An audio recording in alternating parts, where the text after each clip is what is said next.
Welcome to global classes. আজকে একটা মাধ্যমিক ক্যান্ডিডেটের জন্য ইনফরমেশান নিয়ে আসলাম, যেটা নিয়ে অনেক গার্ডিয়ানেরই মনের মধ্যে সংশয় আছে।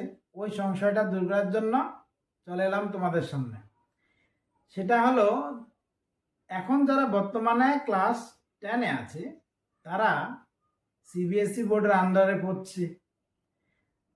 তাদের পরীক্ষায় দুরকমভাবে নাকি পরীক্ষাটা হবে, সেটা নিয়ে গার্ডিয়ানের অনেকেরই মতামত যে সেটা কিভাবে হচ্ছে বা কি আসে বিষয়, সেটা জানতে চেয়েছে আমাকে। অনেক গার্ডিয়ান আমাকে জিজ্ঞেস করেছিল, তো সবাইকে জানানোর জন্য আমি মূলত ভিডিওটা বানাচ্ছি, যাতে আমাদের আর জিজ্ঞেস করতে না হয়, আপনাদের মনের সংশয়টা আমি দূর করতে পারি।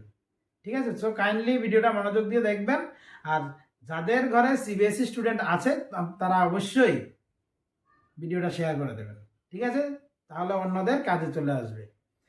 এখন মাধ্যমিক পরীক্ষার আপডেট 2025-26 সেশনে সেটা কি নিয়ে এসছে সিবিএসই বোর্ড।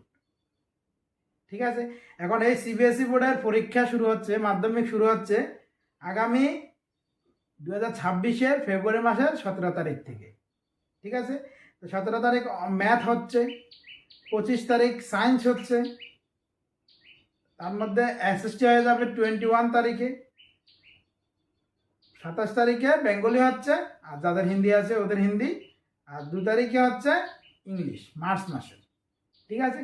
যারা এই ফেজ 1 পরীক্ষায় বসবে, কিন্তু বসার পরে সাপোজ ও ম্যাথে কম পেয়ে গেল, বা সাপোজ ও এসএসটিতে কম পেয়ে গেল, ওই মার্কটা রিকভারি দেওয়ার জন্য আর একটা পরীক্ষা নেবে সিবিএসই বোর্ড, যাতে স্টুডেন্টরা তাদের দুর্বলতাগুলিকে কাটিয়ে তুলতে পারে এবং যারা পাস করেনি তারাও পাস করতে পারে।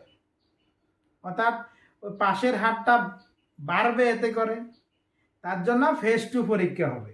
আর ফেজ 2 পরীক্ষার জন্য ফর্ম ফিল আপ হবে 2026-এর 25শে এপ্রিল। ঠিক আছে?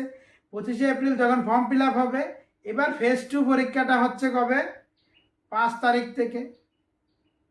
5 তারিখ থেকে তোমার এপ্রিল মে মাস থেকে হচ্ছে। মে মাসের 5 তারিখ থেকে ফেজ 2 পরীক্ষা হচ্ছে।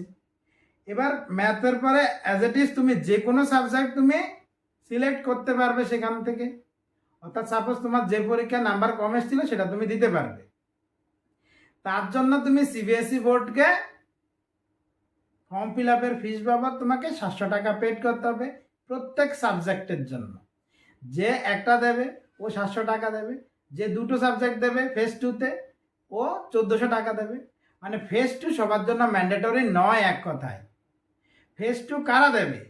যারা মার্ক কম পাবে কোনো সাবজেক্টে। যারা মার্ক কম পাবে কোনো সাবজেক্টে, তাহলে বলবে যে এবার তাহলে এটা মার্ক যে কম পেয়েছে সেটা বুঝবে কি করে? তার আগেই তোমাদের ফেজ 1-এর রেজাল্টটা দিয়ে দেবে। কারণ ফেজ 1-এর রেজাল্ট দিচ্ছে 20 এপ্রিল, 20 এপ্রিল ফেজ 1-এর রেজাল্ট দিয়ে দেবে। তখন তুমি এবার রেজাল্ট বুঝে যদি ভাবো যে না আমার এই সাবজেক্টে আরও মার্ক হলে ভালো হতো, তুমি ফেজ 2-র জন্য অর্থাৎ 25 তারিখ তুমি ফর্ম ফিল আপটা করে নেবে।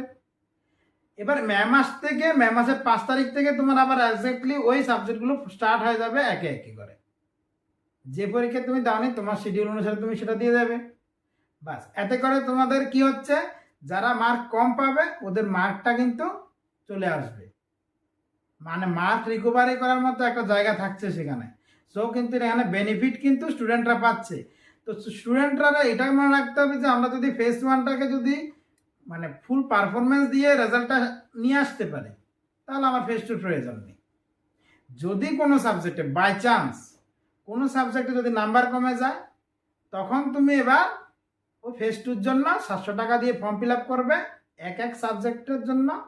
যেটা তোমার মনে হবে না আমি এই সাবজেক্ট দরকার, আমি ওই সাবজেক্ট দেব, তুমি রিকভারি করতে পারবে তখন। অর্থাৎ ফেল হয়ে গেলে সেটাকে পাস করারও জায়গা আছে।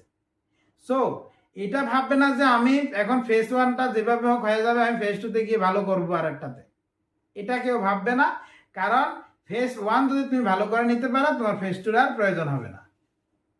তাই তোমার দুটোই হেল্পফুল, কারণ যেটা যে খারাপ স্টুডেন্ট আছে সে তার জন্য সে রিকভারি করার জায়গা পাচ্ছে, আর যারা একবারে চলে যাবে ভালো রেজাল্ট নিয়ে তারা তো কোনো সমস্যাই নেই।